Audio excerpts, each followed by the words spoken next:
शुक्लांबरधरं विष्णुं शशिवर्णं चतुर्भुजं प्रसन्नवदनं ध्यायेत् सर्वविघ्नोपशान्तये। नारायणं नमस्कृत्य नरं चैव नरोत्तमं देवीं सरस्वतीं व्यासं ततो जयमुदीरये। व्यासं वसिष्ठनप्तारं शक्ते पौत्रमकल्मषं पराशरात्मजं वन्दे शुकतातं तपोनिधिं। व्यासाय विष्णुरूपाय व्यासरूपाय विष्णवे नमो वै ब्रह्मनिधये वासिष्ठाय नमो नमः।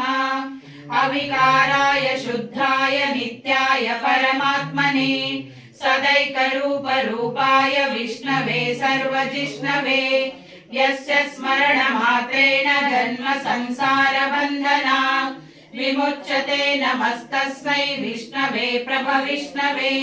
ॐ नमो विष्णवे प्रभविष्णवे। श्रीवैशम्पायन उवाच श्रुत्वा धर्मानशेषेण पावनानि च सर्वशः युधिष्ठिरः शान्तनवं पुनरेवाभ्यभाषत।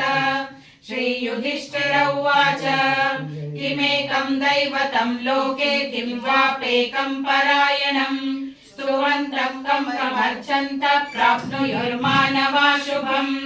को धर्म सर्वधर्माणां भवतः परमो मतः किं जपन्मुच्यते जन्तुर्जन्म संसारबन्धनात्।